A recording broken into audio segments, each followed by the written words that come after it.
Kutipan Dukuh Paruk. Novel ini menceritakan tentang kehidupan Serintil, seorang gadis desa yang dipilih menjadi ronggeng, penari tradisional yang sakral di Dukuh Paruk.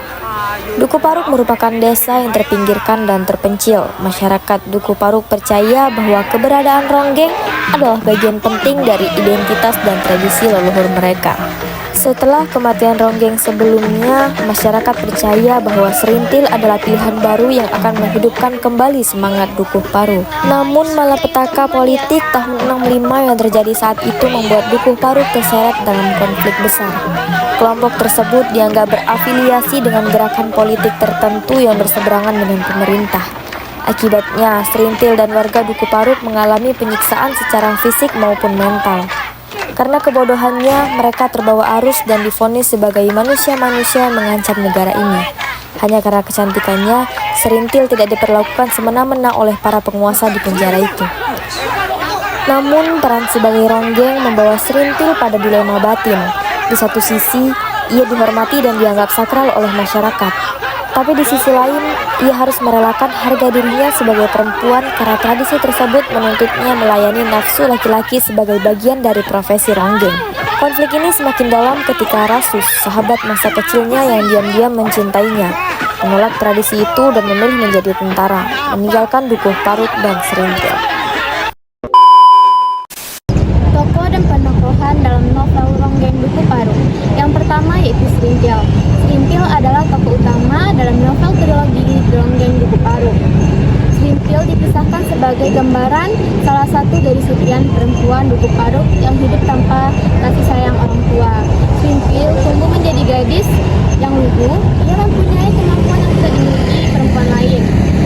Ia mampu menari dan menyanyi. Keluguan dan kemampuan menyanyi dan menari terlukis dalam kutipan di bawah ini. Di bawah pohon nangka itu, ia sedang asik bermain seorang diri. Perawan kecil itu sedang merangkai daun nangka dengan sebatang lidi untuk dijadikan sebuah mahkota. Duduk bersimpu di tanah sambil meneruskan pekerjaannya. Serintil berdendang. Siapapun di Dukuh Paruk hanya mengenal dua irama. Orang-orang tua berdendang kidung dan anak-anak yang menyanyikan lagu-lagu ronggeng dengan suara kekanak-kanakannya. Serintil, perawan yang baru 11 tahun, menyanyikan dengan sungguh-sungguh. Boleh jadi Serintil belum paham benar makna lirik lagu itu. Namun, sama saja, Dukuh Paruk tidak akan bersusah hati bila ada anak kecil menyanyikan lagu yang paling cabul sekalipun. Kutipan ini terdapat pada halaman 11-12. Siapa yang akan percaya? Tak seorang pun pernah mengajari Serintil menari dan bertembang. Siapa yang akan percaya? Belum sekalipun Serintil pernah melihat pentas ronggeng. Ronggeng terakhir di Dukuh Paruk mati ketika Serintil masih bayi. Tetapi di depan Rasus, Warta, dan Darsun, Serintil menari dengan baiknya. Ini terdapat pada kutipan halaman 13. Yang kedua yaitu Rasus. Rasus merupakan tokoh yang digambarkan dalam novel trilogi Ronggeng Dukuh Paruk sebagai laki-laki yang menghormati seorang perempuan. Kepribadian yang kuat, setia, cerdas, dan berbakti kepada orang tua.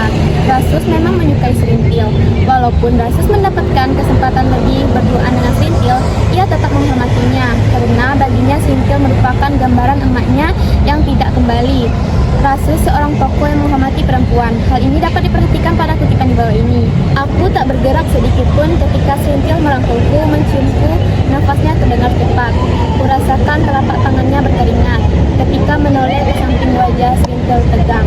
Sesungguhnya aku tidak menyukai Serintil dengan keadaan seperti itu. Meski aku tidak berpengalaman, tetapi dapat kuduga Serintil sedang diucapkan rencana birahi. Tanpa melepas tangannya di pundakku, Serintil menoleh sekeliling. Ia was-was ada orang lain di sekitar tempat itu. Sebenarnya Serintil tak usah terlalu curiga. Pohon-pohon kuring dan kemboja yang mengelilingi perkuburan Dukuh Paruk menjadi pagar yang sangat rapat. Ini terdapat pada halaman 66. Rasus seseorang yang jujur, rajin dan pekerja keras. Keadaan yang dimiliki Rasus seperti dijalankan dengan penuh keyakinan, membawa perubahan hidupnya. Rasus akhirnya terpilih menjadi seorang kobang. Pernyataan tersebut dapat dicermati dalam kutipan di bawah ini. Siapa saja yang mempunyai cukup tenaga serta kejujuran dapat melaksanakan tugas sebagai kobang. Tentang tenaga, aku sudah merasa pasti engkau memilikinya. Dengan cukup kejujuran sudah terpancar dari wajah dan sinar matamu.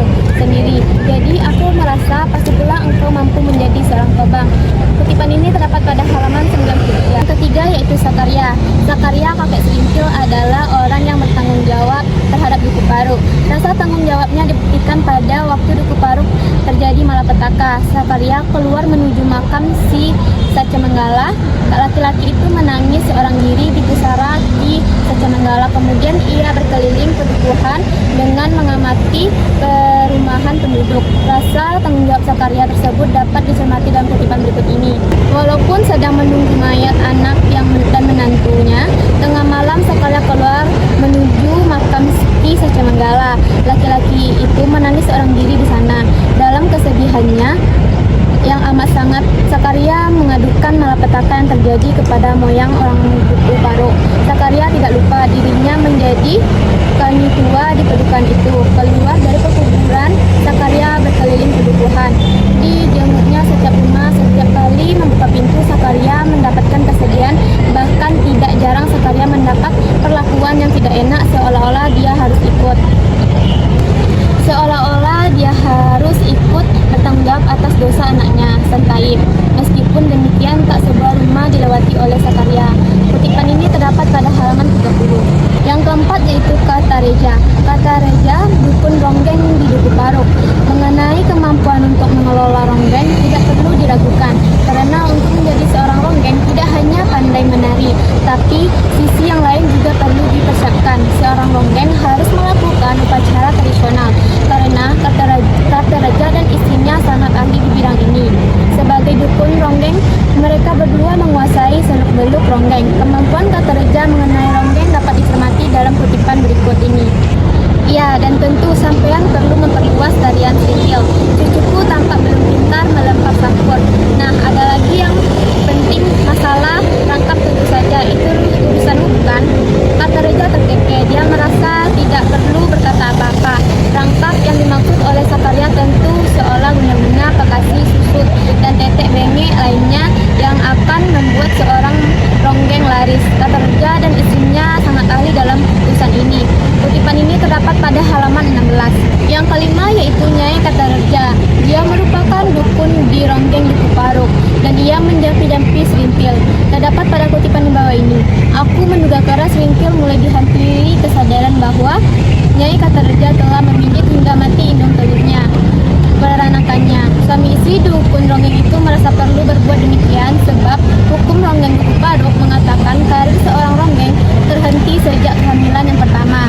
Kukira serintil mulai sadar kemandulan adalah hantu mengerikan yang akan menggelang pada hari tua, atau serintil telah mendengar riwayat para ronggeng yang tak pernah mencapai hari tua karena dimakan raja singa atau penyakit kotor lainnya. Terdapat pada halaman 90. Selanjutnya itu ada latar atau setting.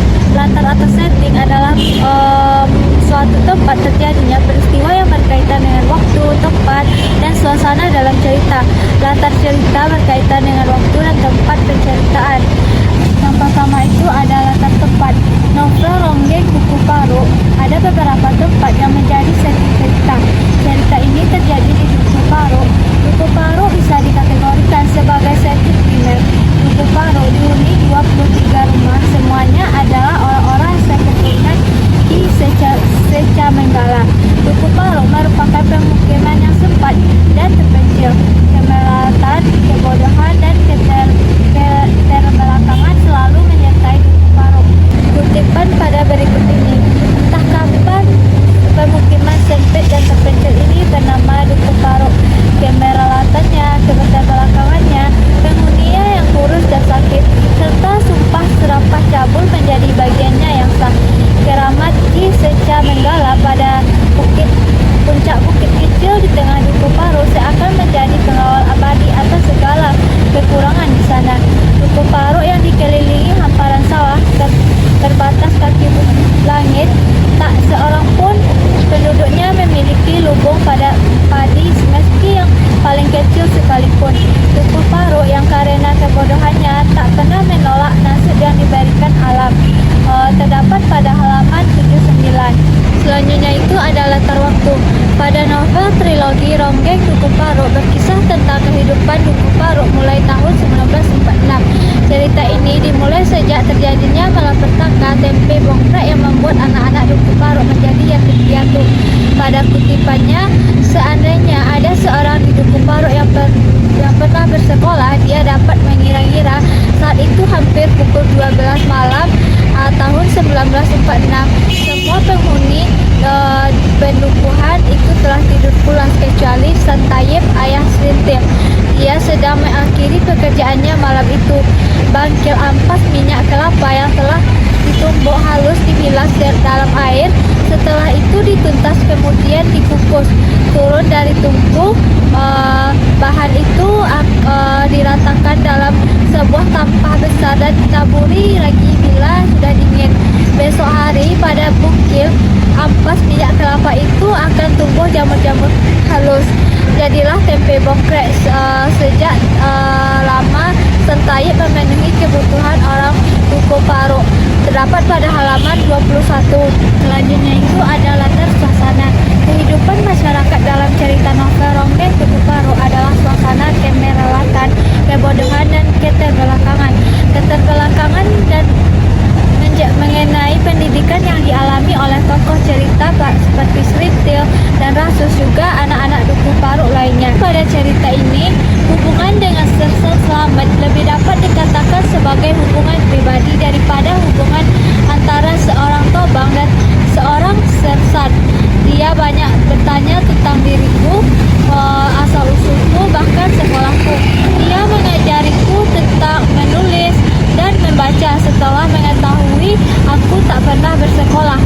Berbagai kisah seorang tentara pelajar yang karena keberaniannya dan dapat membunuh 3 sersadu musuh dalam suatu pertempuran terdapat pada halaman 94. Selanjutnya yaitu tahap alur dan plot. Yang pertama yaitu tahap paparan.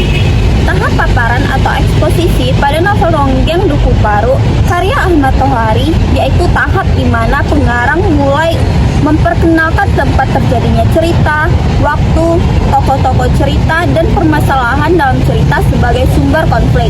Awal cerita dikisahkan tentang kehidupan di Dukuh Paruk lengkap dengan gambaran alam dan kehidupan rakyatnya. Dukuh Paruk adalah sebuah desa kecil yang miskin dan terpencil serta rakyatnya belum mengenal pendidikan. Nah, terdapat pada kutipan, dari tempatnya yang tinggi, kedua burung bangau itu melihat Dukuh Paruk sebagai sebuah gerumbul kecil di tengah padang yang amat luas. Dengan daerah pemukiman terdekat, Dukuh Paruk hanya dihubungkan oleh jaringan pematang sawah, hampir 2 km panjangnya. Dukuh Paruk kecil dan menyendiri. Dukuh Paruk yang menciptakan kehidupannya sendiri. 23 rumah berada di pendukuhan itu, dihuni oleh orang-orang seketurunan. Konon, moyang semua orang Dukuh Paruk adalah Ki Sece Manggala, seorang promo corah yang sengaja mencari daerah paling sunyi sebagai tempat menghabiskan riwayat keberandalannya. Di Dukuh Paruk, inilah akhirnya Ki Sece Manggala menitipkan darah dagingnya. Ini ada pada halaman 10. Tahap kedua, yaitu tahap rangsangan. Tahap rangsangan adalah peristiwa mulai adanya problem-problem yang ditampilkan dalam cerita oleh pengarang, kemudian dikembangkan yang mengarah peningkatan terjadinya konflik. Yaitu Serintil kemudian diserukan ke Dukun Ronggeng Kartereja untuk dibina menjadi Ronggeng. Sebelum Serintil menjadi Ronggeng, Serintil harus menjalani ritual, mulai dari mandi di pusaran ukuran Ki Sece Manggala sampai dengan ritual buka kelambu. Ini ada pada kutipan, terdengar suara gerit ketika dower menutup pintu bilik yang berisi tempat tidur berkelambu itu. Sepi, suami istri Kartereja masuk ke bilik mereka sendiri. Di sana, pasangan tua itu bergurau. Sebuah ringgit emas, 2 rupiah perak, dan seekor kerbau sudah hampir di tangan. Siapa yang akan menyalahkan Kartereja bila Dukun Ronggeng itu merasa telah menang secara gemilang? Siapa pula yang akan menyalahkan dower bila dia kelak berteriak-teriak bahwa dirinya lah yang telah mewisuda Ronggeng Serintil? Ini ada pada halaman ke-75. Yang ketiga yaitu tahap pengawatan. Tahap pengawatan adalah di mana konflik cerita menjadi meningkat, yaitu Katenaran Serintil banyak mengundang para lelaki untuk datang ke Dukuh Paruk. Dan kekayaan dari hasil meronggeng Serintil menarik perhatian para perampok.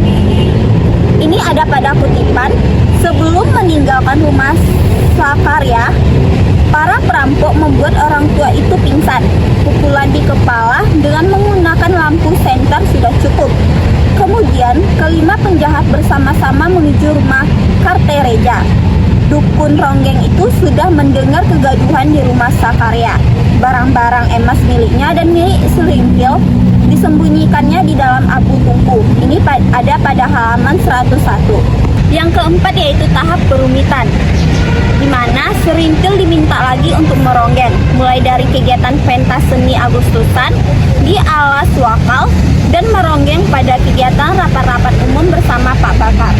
Terdapat pada kutipan, jadilah rombongan ronggeng Duku Paru bagian yang pasti rapat-rapat propaganda yang diselenggarakan oleh Bakar beserta orang-orangnya.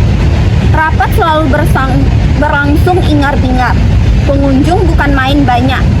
Mereka datang demi Bakar atau demi Serintil. Yang demikian ini tidak penting bagi Bakar.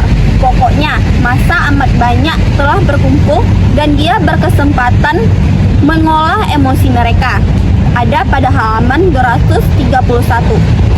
Tahap kelima yaitu tahap klimaks, di mana Serintil dan beberapa warga Duku Paru dituduh terlibat kegiatan politik yang mendukung partai terlarang. Karena terlibat dalam setiap pertunjukan, namanya tercatat dalam daftar anggota partai terlarang. Maka Serintil dan rombongan ronggeng juga warga Duku Paru ditangkap dan ditahan. Ini ada pada kutipan, Tenggapung Duku Paru akan kami selidiki. Tetapi di luar masalah itu ada hal penting yang akan kami sampaikan buat kalian berdua, bahwa saudara Kartareja dan saudara Serintil termasuk orang-orang yang harus kami tahan. Ini perintah atasan dan kami hanya melaksanakan tugas. Ini ada pada halaman 241. Dan yang terakhir yaitu tahap penyelesaian. Tahap ini Serintil mengalami gangguan ingatan dan mental karena penderitaannya. Ada pada kutipan, Srin, kenapa kamu? Tak ada tanggapan, bahkan dalam sasmita yang paling samar sekalipun. Dipungutnya amplop yang jatuh, lalu disodorkannya ke tangan Serintil yang mengembang di udara. Tetapi tangan itu semili pun bergeming. Bagus membungkuk, ingin melihat mata Serintil lebih jelas. Di sana hanya ada lingkaran hitam tanpa ekspresi, rasa, dan cinta. Sebentuk kematian dalam hidup. Pada halaman 386. Sudut pandang yang digunakan pada novel Ronggeng Dukuh Paru menampilkan tokoh dalam novel disebut nama dan variasi kata ganti. Sudut pandang yang paling menonjol dalam novel Ronggeng Dukuh Paru menggunakan cara seperti kutipan di bawah ini. Malam terakhir di Dukuh Paru, aku hampir gagal memejamkan mata hingga pagi hari. Sepanjang malam itu aku menghadapi ulah seorang perempuan yang sedang dituntut oleh nalurinya. Seorang perempuan yang ingin kuanggap tanpa sebutan apapun, baik sebutan ronggeng atau sebutan perempuan Dukuh Paru. Serintil hanya ingin disebut sebagai seorang perempuan utuh. Dia sungguh-sungguh ingin melahirkan anakku dari rahimnya. Dia ingin aku tetap tinggal bersamanya di Dukuh Paru atau ikut bersamaku pergi bergabung dengan kelompok Sersan Slamet. Pada halaman 105. Ahmad Tohari dalam menggunakan sudut pandang yaitu pesona dia dengan menyebut nama tokohnya, sehingga posisi pengarang ada di luar, tetapi serba tahu pengarang mengetahui persis perasaan tokoh satu dengan tokoh lainnya. Novel Ronggeng Dukuh Paru bertemakan tentang sosial budaya kehidupan wong cilik sebagai penari ronggeng di Dukuh Paru. Dukuh Paru merupakan suatu pedukuhan yang terpencil dengan keadaan alam yang kurang subur. Kehidupan rakyatnya miskin dan tidak mengenal pendidikan atau terbelakang. Ronggeng merupakan kebanggaan sekaligus citra Dukuh Paru. Budaya ronggeng tersebut telah 11 tahun hilang, sehingga kehidupan Paru menjadi hambar. Kehidupan bangkit kembali setelah Serintil, cucu Sakarya, tokoh utama dalam novel, dianggap mampu mengembalikan citra Dukuh Paru melalui seni ronggeng. Terdapat dalam kutipan novelnya pada halaman 15. Di situ disebutkan, Sakarya tersenyum. Sudah lama pemangku keturunan Ki Seca Menggala itu merasakan hambarnya Dukuh Paru, karena ronggeng bukanlah Dukuh Paru. Serintil, cucuku sendiri akan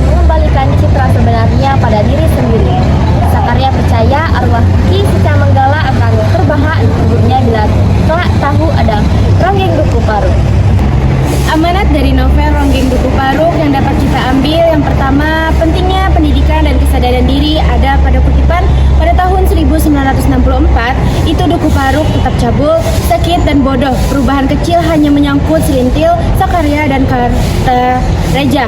Rumah berkapur bahkan berjendela kaca itu ada pada halaman 227. Kutipan ini menggambarkan stagnasi masyarakat Duku Paruk akibat kurangnya pendidikan dan kesadaran akan pentingnya perubahan. Yang kedua, perempuan berhak memilih jalan hidupnya. Ada pada kutipan, satu hal yang disembunyikan oleh Nyai Kartareja terhadap siapapun itu ketika dia meniupkan mantra pekasih ke ubun-ubun Serintil. Mantra itu dipercaya akan membuat siapa saja terlihat lebih cantik. Ini ada pada halaman 18. Kutipan ini, Serintil menjadi ronggeng bukan atas kehendaknya sendiri, melainkan karena tekanan budaya dan ritual yang mengikatnya sejak kecil.